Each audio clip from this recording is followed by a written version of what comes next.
Welcome to the Hope for Today podcast. Today is day 32. It is. And today we are crossing a pretty major threshold. We're stepping out of the story, the action at Exodus, and walking straight into the heart of the Torah, the book of Leviticus. And for anyone who's been following along, the end of Exodus really left us on a cliffhanger. The tabernacle, this, incredible dwelling place for God, it's finally built. Right. And the glory of the Lord descends like this heavy, powerful cloud. It's so intense that Moses, the man who literally spoke to God face to face, he can't even get in. He's stuck outside. And that is the exact tension that this whole book is built to solve. Right. You have completely holy God who has basically moved into the neighborhood with a sinful people. Right. The house is built, but the rules for how to approach, how to even get near him, they haven't been laid out yet. You can't just wander into a nuclear reactor, and you can't just walk into the presence of God without a system. So Leviticus isn't just a book of restrictive rules. It's more like a safety manual for being close to God. It answers that huge question. How can we live with a holy God and not be, consumed? Precisely. And the answer begins immediately. God speaks to Moses from the tent of meeting, and he gives him the instructions for the offerings. And that's really our mission. We're going to try and break down these first 4 chapters, the burnt, the grain, the fellowship, and the sin offerings. We want to look past the blood and the altars to see the real heart of grace that's at work here. All right, let's get into it. So chapter 1 opens with the burnt offering. Looking at the text, this one feels, foundational. It's the baseline. It is. The Hebrew word is olah, which literally means to ascend. This is the cornerstone act of worship, and the defining feature, the thing that makes it different from the others, is total consumption. The process is so specific. You bring a male animal without any defect, a bull, a sheep, a goat. But then there's this action in verse 4 that the worshiper has to do, and it seems to carry so much weight. It says, "He shall lay his hand on the head of the burnt offering." That phrase is absolutely crucial. The Hebrew word, samak, it doesn't just mean a light touch or a pat. Oh, really? It means to lean your weight on it. It's a forceful press. It's an act of identification. Wow, that's incredibly visceral. So you're physically pressing down on this living animal. You are. You're essentially saying, this animal is now me. It's my substitute. What happens to it should, by all rights, happen to me. It's a transfer. The text says it's accepted on his behalf to make Kippur atonement, a covering. And after that transfer, the result is just absolute. The animal is slaughtered, the blood is handled, and then the entire animal is burned. The head, the fat, the organs, everything goes up in smoke. And that's the whole point of the burnt offering. Ah. Total surrender. Nothing held back. Yep. That rising smoke was seen as the very essence of the animal ascending to God. It's a life completely given over. You don't get to keep the best cuts for later. Not at all. It all belongs to him. Now, there's another layer here that I think just shows God's heart so clearly. The text seems to know that not everyone owns a herd of bulls. Yes. He provides a sliding scale. Access to him is never based on your bank account. Exactly. If you're wealthy, you bring a bull. Middle class, maybe a sheep or a goat. Yeah. But verse 14 makes a provision for the poor, a turtle dove or a young pigeon. And the instructions, even for the bird, are so detailed, it's messy work. It is messy, but here's the punchline, and you just can't miss this. Whether it's the prize bull from a rich leader or a tiny pigeon from someone in poverty, the text ends with the exact same phrase. An aroma pleasing to the Lord. Exactly. It completely levels the playing field. That's beautiful. It tells you the value isn't in the market price. No, it's in the cost to the giver and the posture of the heart. That little pigeon, given with a sincere, surrendered heart, smells just as sweet to God as the bull. Okay, so we have the burnt offering, which is all about total surrender. Then chapter 2 just completely pivots. We stop talking about blood and we start talking about flour, the grain offering. Right. We shift from the idea of atonement to the idea of tribute. The grain offering, or minha, was a gift. It's you acknowledging the fruit of your labor. It's like saying thank you.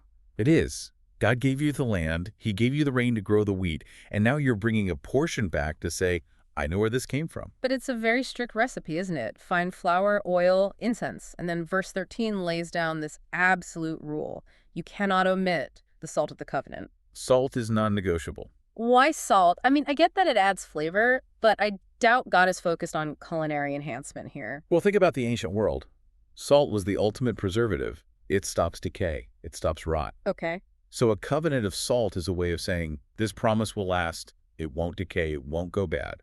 It's a symbol of the enduring nature of God's relationship with his people. which is the total opposite of the things that are forbidden. The text explicitly bans two things from being burned on the altar: yeast or leaven and honey.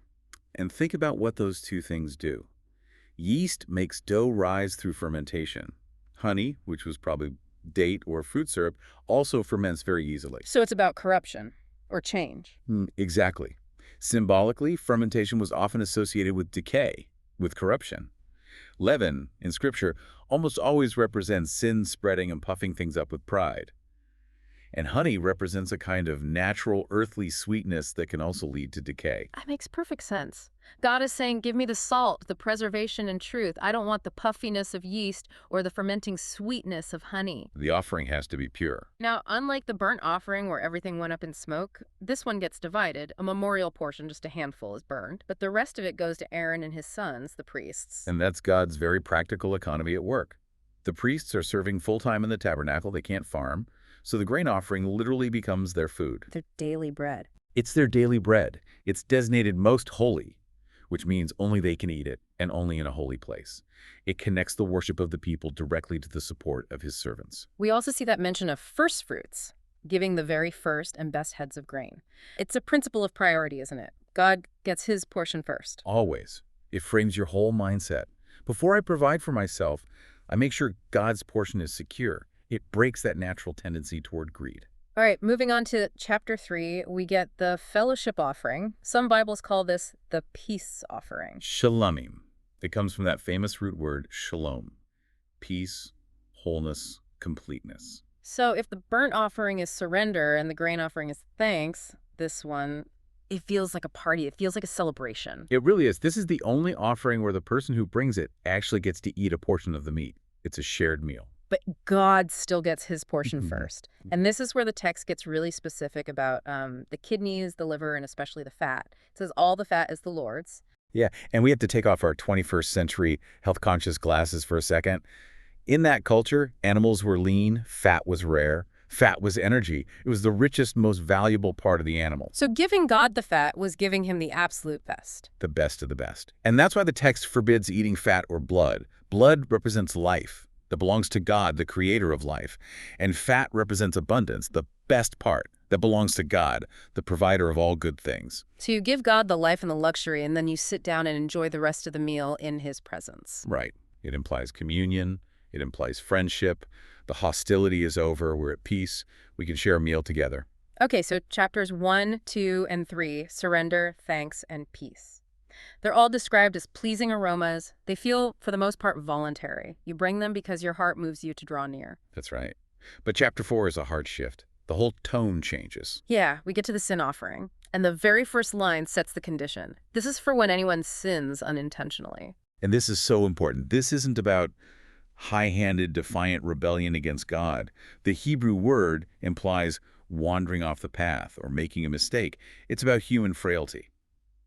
I didn't know, or I wasn't paying attention. It's interesting because I think our culture tends to judge sin based on motive. You know, I didn't mean to, so it shouldn't really count. Right. But Leviticus seems to treat sin more like a toxic spill. It doesn't matter if you spilled it on purpose or by accident. The contamination is real and it has to be cleaned up.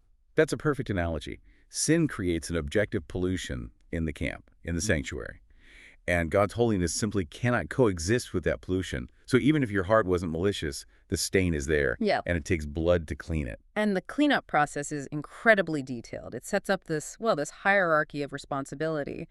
The higher your position, the bigger the mess your sin makes. Frighteningly so. There are 4 categories. The high priest, the whole community, a leader or a chief, and then just a regular person. And if you trace the path of the blood, the geography of it is so important. If the anointed priest sins, he brings a bull, the most expensive animal. Because he's the bridge between the people and God. If the bridge is broken, everyone is cut off. And his ritual is different. The priest takes the blood inside the tent of meeting. He sprinkles it 7 times in front of the veil and smears it on the horns of the incense altar. Think about where that is. That's deep inside the holy space. The priest's sin is so serious, it pollutes the very air of the sanctuary, right up to the door of the Holy of Holies. So the cleansing agent, the blood, has to go deep inside too. And it's the same for the whole community. But for a leader or a common person, the blood only goes on the outer altar in the courtyard. You see the graduation of pollution. The sin of a leader affects the community's structure, but the sin of the high priest affects the very relationship with God himself. Responsibility really scales up. There's one more detail for the priest and community's sin offering that's just so vivid. The rest of the bowl, the hide, the flesh, everything, isn't burned on the altar. It's dragged outside the camp. To the ash heap, a clean place, but outside. Why? Why haul this heavy carcass all the way out there? Because in this case, the animal has absorbed the guilt. It has become sin, symbolically. It's now unclean. It can't be offered as a pleasing aroma in the holy space. It has to be treated like toxic waste and completely removed from the presence of God and his people. That image is so powerful. Imagine watching that, seeing your guilt physically being carried away from you out of your home. It's the removal of shame. God doesn't just forgive it. He sends it away. Which brings us to that promise, that refrain that ends each of these sections in chapter 4. The priest will make atonement for them, and they will be forgiven. It's a guaranteed result, and that's the beauty of it. It's not this vague hope of, did I do enough? Is God happy with me? No, it's objective. You sinned. You brought the offering. The blood was applied. You are forgiven.